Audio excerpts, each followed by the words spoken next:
5월 13일 KMA 뉴스브리핑입니다. 이태원 소재 클럽에서 발생한 신종 코로나 바이러스 환자가 100명을 넘어섰습니다. 신천지 사태에 이어서 2차 대유행으로 번질 우려가 커지고 있는데요. 클럽 방문자 5,500여 명 중 약 2,000명은 연락이 두절된 것으로 파악됐습니다. 보건당국은 12일 기준 이태원 클럽 관련 환자는 102명이고 직접 방문 환자가 73명, 2차 전파 환자가 29명이라고 밝혔습니다. 처음 환자 발생이 지난 2일로 잠복기가 끝나는 이번 주말까지 환자 발생 추이가 주목되는데요. 관련 환자들이 지역사회를 누빈 정황이 있어서 우려가 큽니다. 전문가들은 이번 사례가 빙산의 일각에 불과하다며 대규모 유행에 대해서 대비해야 한다고 강조했습니다. 방역 일선에서 고군분투하고 있는 방역 역군들은 또 시작인가 하는 생각에 허탈한 마음입니다. 정부의 성급한 방역정책 전환과 느슨해진 시민의식으로 몇 달간 노력이 물거품됐다는 지적도 나옵니다. 이태원 클럽 사태가 터지면서 밤낮 없이 일하는 의료진과 보건소 직원, 역학조사관, 그리고 지금껏 곳곳에서 방역 작업을 해온 사람들까지 피로가 누적된 상황에서 다시 확산세가 불고 있어서 암담해하고 있습니다. 조금 여유가 생긴다 싶더니 선별진료소는 또다시 검사를 받기 위한 시민들로 붐비는 상황입니다. 의협은 입장문을 통해서 나의 방심이 누군가에게는 치명적인 피해로 이어질 수 있기 때문에 경각심을 가져야 한다고 강조했습니다. 20대는 코로나 확진자가 가장 많은데도 사망자가 없는데요. 하지만 고령자에겐 매우 치명적입니다. 결국 안정화를 위해서는 젊은 층이 감염 예방 수칙을 엄격하게 지켜야 되겠습니다.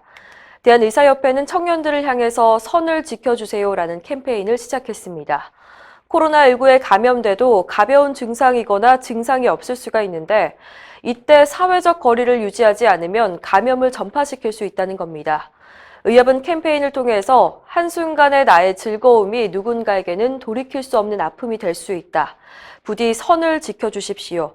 어머니와 아버지, 할아버지와 할머니를 지켜주길 바란다. 라고 호소했습니다. 의사는 마트 이용을 자제하라는 경기도 용인시의 공문이 논란입니다. 대한의사협회는 의료기관 종사자를 잠재적인 확진자로 취급했다며 공문 철회와 함께 관련 공무원의 중징계를 요구했습니다. 의료진을 한정해서 다중이용시설 이용 자제를 권고하고 특히 손해배상의 책임을 물게 하겠다는 것은 적절하지 않다는 게 의협의 지적입니다. 논란이 거세지자 용인시는 처벌에 대한 부분을 삭제했는데요. 하지만 의협은 이미 많은 의사들이 공분하고 있고 사기를 떨어뜨려 부정적인 영향을 줬기 때문에 관계자에 대한 중징계 처분을 내려달라고 요구했습니다. 코로나19가 끊임없이 이어지자 일반 병원은 경영난에 호소하고 있습니다. 정부는 이에 호흡기 전담 클리닉 1,000개를 설치하겠다고 발표했는데요. 지자체가 별도 공간을 제공해서 지역 의사가 참여하는 개방형 클리닉과 지정 의료기관에서 운영하는 의료기관 클리닉 이 두 가지로 나뉩니다. 의료계 일각에서는 결국 병의원과 경쟁으로 의원의 역할이 위축할 거라는 우려가 나오고 있는데요. 최대집 의협 회장은 호흡기 전담 클리닉이 의료진을 위해서 반드시 필요하다고 일축했습니다.